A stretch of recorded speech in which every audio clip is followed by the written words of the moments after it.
Réajuster, réinventer avec intelligence l'existant pour obtenir plus de résultats, s'appuyer sur les structures de l'ombre pour donner plus de lumière à celles qui sont sous les projecteurs. La méthode du président Luc Bernoulli-Vlavonou, dont l'Institut parlementaire du Bénin aura été l'illustration parfaite, une structure de l'ombre qui est de tous les combats et sur tous les chantiers et dont nous allons justement évoquer la contribution dans ce qu'a été l'Assemblée nationale ces 4 dernières années. Notre invité pour la circonstance, Fata Oudjima, bonjour. Vous êtes docteur en andragogie, la science des enseignements pour adultes, directeur de l'Institut parlementaire du Bénin. Merci d'avoir accepté notre invitation pour ces 26 minutes d'échange. Merci, c'est moi. Nous allons y aller directement comme ça avec la première question. L'Institut parlementaire, au curieux donc, quelle présentation vous en faites? Merci, cher ami. D'entrée de jeu, je voudrais vous remercier. Et vous me permettez nous sommes à l'orée d'une nouvelle année. Je voudrais souhaiter mes voeux les meilleurs à toute la communauté parlementaire. Je crois que nous avons eu l'occasion le lundi dernier de l'exprimer au commandant en chef, le président Louis Gbagbo-Vlavonou, qui est le président de l'Assemblée nationale. Je voudrais souhaiter les bons voeux, les meilleurs voeux à toute la communauté, particulièrement à l'ensemble du personnel de l'Institut parlementaire du Bénin, qui justement est une structure technique voulue et créée par le président Louis Gbagbo-Vlavonou. Et si je dois présenter l'Institut parlementaire du Bénin, je dirais qu'il est à la fois une école et un laboratoire de recherche. Une école, un institut, une université, parce que cette structure, depuis bientôt 3 ans,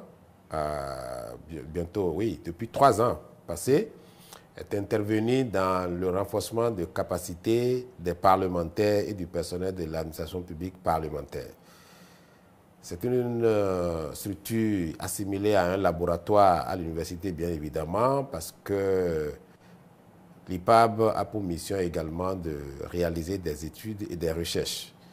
Et à la date d'aujourd'hui, elle en a fait un certain nombre et on aura l'occasion d'aborder tout cela.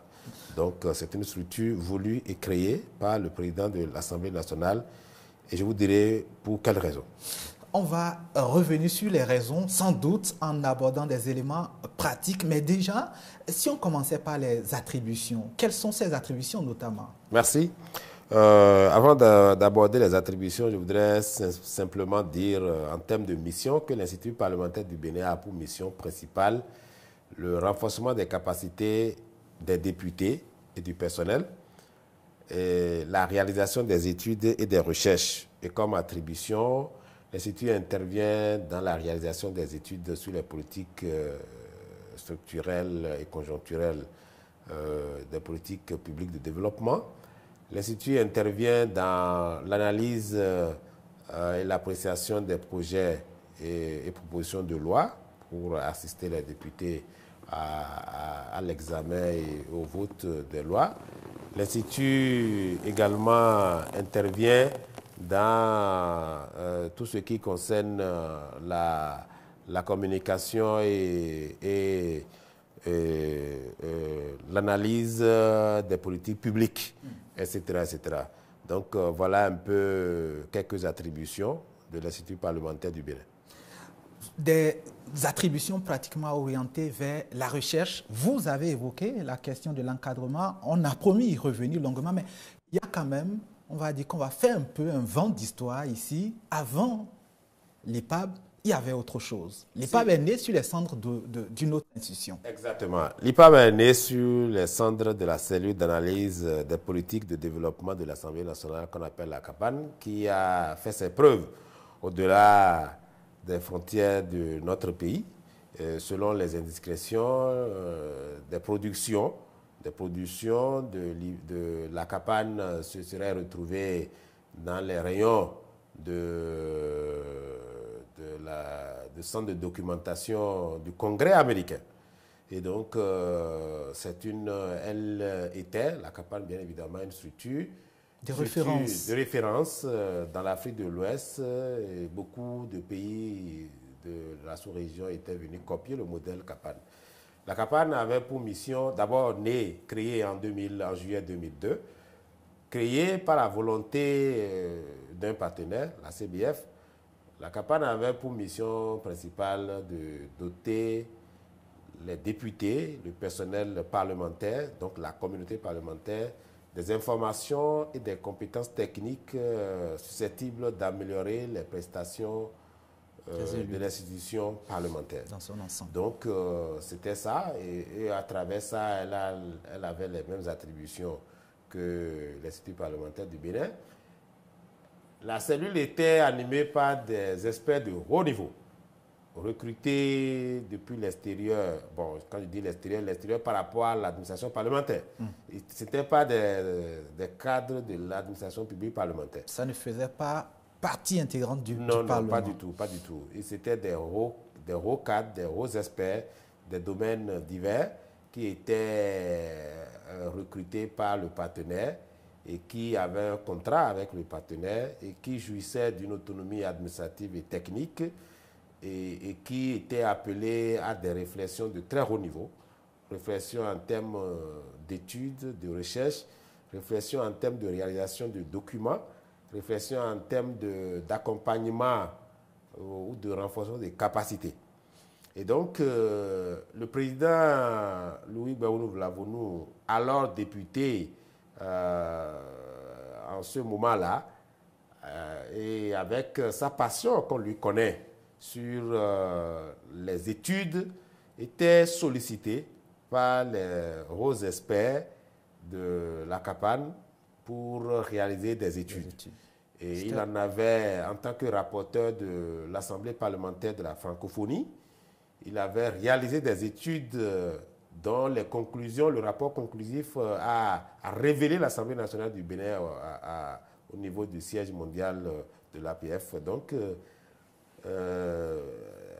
mais après, la Capane a eu quelques difficultés et ne tenait plus.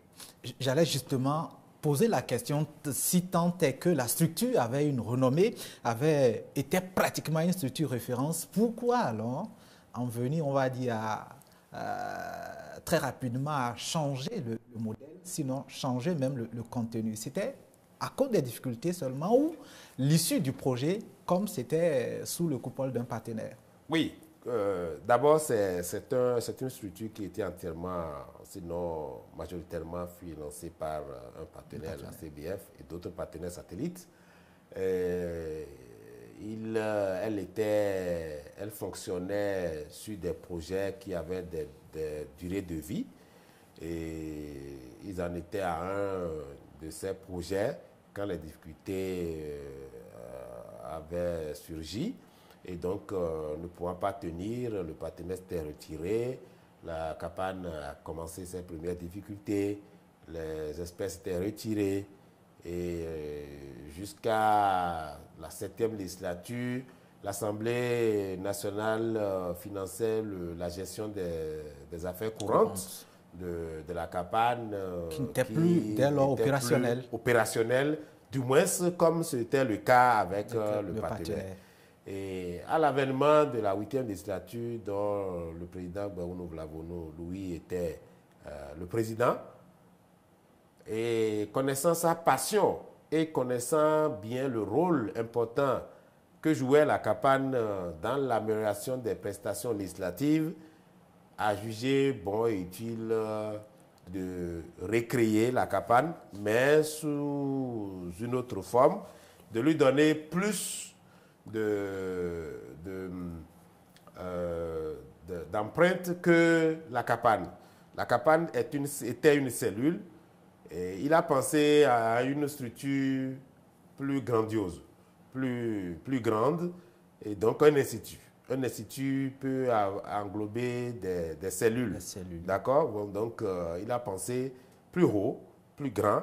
Et connaissant l'homme, cela lui ressemble vraiment bien. Donc, voilà ce qui justifie la création de la CAPAN, de l'Institut parlementaire du Bénin, du moins en septembre 2019. Et j'en suis le deuxième directeur. Alors, justement, à partir de cette volonté du président, non seulement de retirer cette structure de la coupole des projets pour l'internaliser, qu'est-ce qui change concrètement en termes de ressources humaines, expertise, financière, si vous voulez, dans le contenu, qu'est-ce qui change? Merci, monsieur le journaliste. Ce qui change, c'est d'abord, comme vous l'avez su bien dire et que j'ai démontré tantôt, c'est que l'Assemblée nationale a osé. Elle a osé, certes, elle n'a pas forcément les moyens de ses ambitions. L'Assemblée a pris en charge la création de l'IPAB et en assure le financement. Ce qui change, c'est les ressources humaines. Les ressources humaines qui animent l'Institut parlementaire du Bénin aujourd'hui ne sont plus externes à l'administration publique parlementaire. Ce sont des cadres de l'administration publique parlementaire à part, bien évidemment, à part le directeur que je suis. Alors donc, l'Institut, son fonctionnement est assuré par une direction, donc un directeur et un adjoint. Et puisque c'est un laboratoire de recherche, son fonctionnement repose sur 6 unités de recherche. 6 unités de recherche. Et l'ensemble est assisté par un personnel de soutien, dont un chef de service de comptabilité et un secrétaire de direction. Donc, voilà. La question peut-être qu'on serait amené à appeler, c'est est-ce que cette volonté du Parlement d'internaliser la chose permet d'avoir la qualité pour égaler ce qu'il y avait avant? Bon, je crois que c'est quand même discutable puisque les moyens que mettaient les partenaires. La CAPAN, les partenaires au service de la CAPAN étaient quand même colossaux. Ces moyens, c'est des moyens colossaux que l'Assemblée nationale du Bénin ne pouvait pas se permettre. Mais cependant, il y a quelque chose qui permet quand même de surmonter cela, c'est la volonté. La volonté du personnel de l'Institut parlementaire du Bénin, la volonté de sa direction, la volonté du président de l'Assemblée nationale assisté par son bureau. Cette volonté permet de faire des miracles, de faire pratiquement les mêmes choses avec des ressources très très réductives par rapport à ce qui se fait avec la CAPAN. Donc peut-être quand on va commencer par faire le point, maintenant vous allez voir que l'Institut n'est peut-être pas à la hauteur encore de la CAPAN, mais avec aussi peu de moyens. Quand on fait le rapport qualité et ressources humaines et ressources financières, on voit quand même que l'Institut parlementaire du Bénin a fait de bons qualitatifs qu'on peut apprécier. Est-ce que nous avons vu que vous avez, on va dire, tenté, sinon réalisé même des partenariats avec des structures, des institutions nationales, des structures nationales et même à l'international, il y a eu des partenariats. C'est l'attractivité qui commence ou c'est vous qui bousculez pour pouvoir imposer, on va dire, l'IPAB? C'est les deux. C'est les deux. Et je peux me permettre de le dire, c'est les deux. C'est l'attractivité. Nous avions commencé par mener nos activités.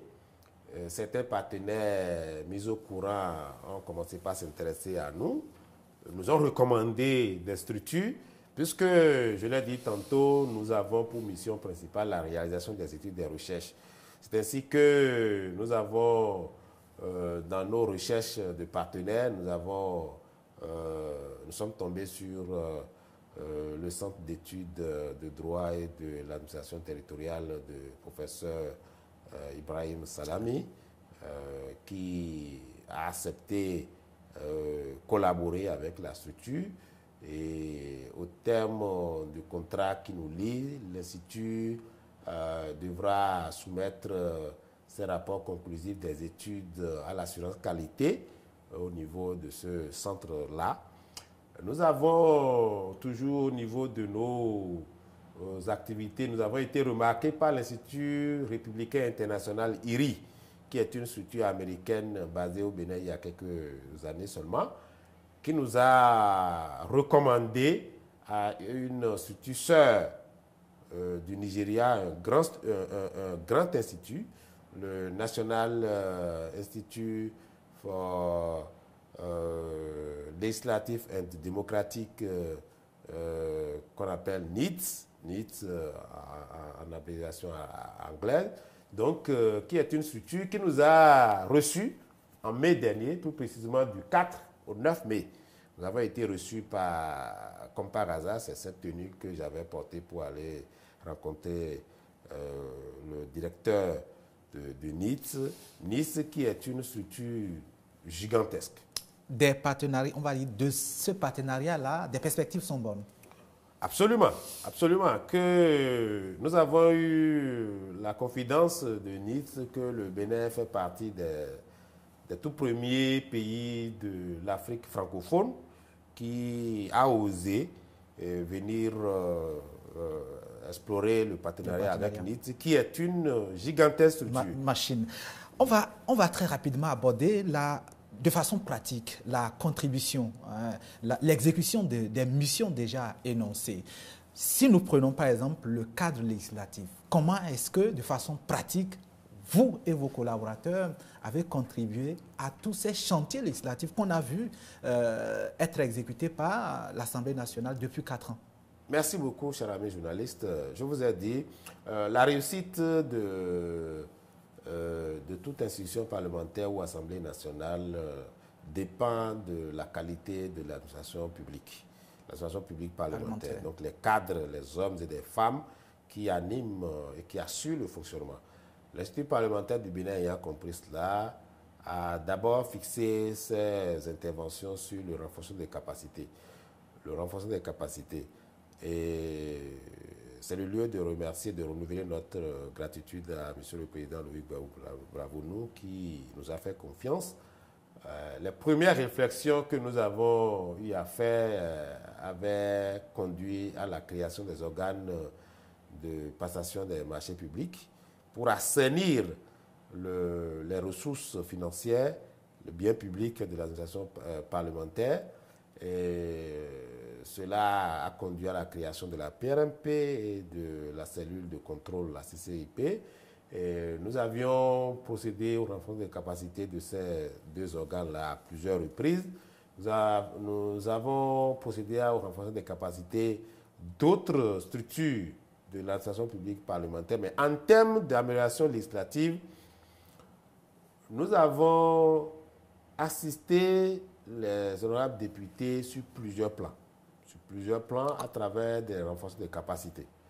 Lorsqu'il y a des projets, généralement des projets de loi, et nous sommes souvent sollicités pour, à travers des séminaires ou ateliers, faire imprégner le contenu de ce projet ou cette proposition de loi par les députés et pour qu'ils comprennent les b.a.-ba de cette loi, et cela facilite généralement l'assistance ou l'expertise dont ils ont besoin pour l'examen de ces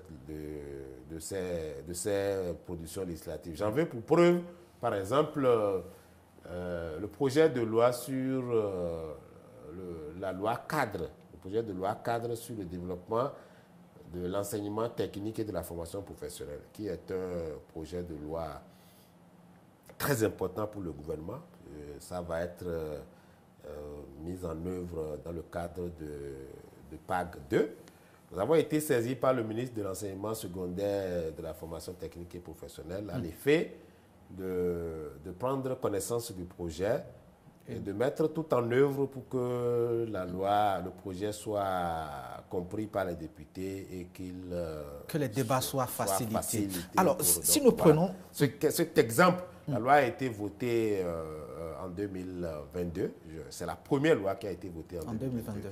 Je peux citer d'autres lois quand même où nous avons été sollicités, soit pour produire des mémos techniques à l'endroit des commissions techniques permanentes à l'Assemblée nationale, Donc voilà, c'est voilà autant de choses que nous avons eu à réaliser. Il y a un aspect, quand on dit Parlement, il y a un aspect qui intéresse la population, le contrôle de l'action gouvernementale. Là encore, est-ce qu'il arrive que l'IPAB soit, on va dire, sollicité pour aider les parlementaires à mieux faire la chose? Bien sûr.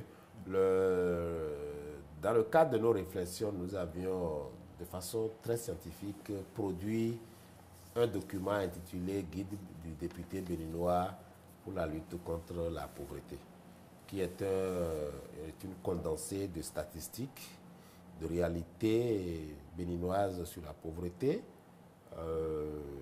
des pistes qui doivent amener un député à poser des questions au gouvernement et à interagir pour que la pauvreté soit reculée dans notre pays. Et ce document qui a été présenté aux députés, je crois, le 11 mai dernier, a été d'une grande utilité pour les députés. Mais l'autre chose, c'est que, comme je vous ai dit, il arrive des moments où, lorsqu'un député a une problématique qui suit la politique publique, par exemple, il peut être sollicité généralement par le secrétaire général administratif pour produire des mémos à l'endroit de ce député afin de lui permettre de monter sa question ou toute autre intervention et à même d'exercer pleinement sa mission constitutionnelle. On a déjà vu qu'au niveau, à l'extérieur, l'attractivité, comme vous l'avez dit, commence par prendre comme une bonne mayonnaise. Alors, est-ce que déjà, au niveau de ces élus-là et au niveau des autres patrons de l'administration parlementaire, les retours que vous avez vous disent que l'IPAB est sur le bon chemin? Oui, absolument. Certes, nous avons des difficultés, mais je crois que ça promet. Et nous avons l'encouragement du président de l'Assemblée nationale et son bureau. Nous avons l'encouragement des députés. La preuve, c'est que lorsque nous voulons réaliser des études et que nous devons aller collecter des données auprès des députés, l'engouement que cela prend au niveau des députés montre que l'IPAB, il fallait le créer. Et ils l'ont dit chaque fois quand nous organisons des activités de renforcement des capacités, il y a une nette différence. Et lorsque nous produisons des documents à leur endroit également, je vais citer quelques-uns tout à l'heure, il y a également un certain engouement, un certain intérêt particulier à l'endroit des députés qui apprécient ce que nous sommes en train de faire. Mais il reste quand même beaucoup à faire parce qu'un institut, c'est de la recherche, c'est des études, et la recherche des études, c'est beaucoup de ressources, beaucoup de moyens dont l'Assemblée nationale n'en dispose pas encore. C'est pour ça que la démarche d'attractivité, la démarche d'exploration des partenaires continue pour que nous ayons la confiance nécessaire au niveau des partenaires pour que ces partenaires mettent à notre disposition des ressources appropriées pour poursuivre cette mission, l'accomplissement de cette mission, doter l'Assemblée nationale des moyens et techniques, parce que là, je voudrais vous faire une petite révélation. Vous savez, la Constitution de notre pays fait de l'Assemblée nationale la deuxième institution après l'exécutif. Tout à fait. Et l'exécutif exécute. Le président de la République dispose, il y a une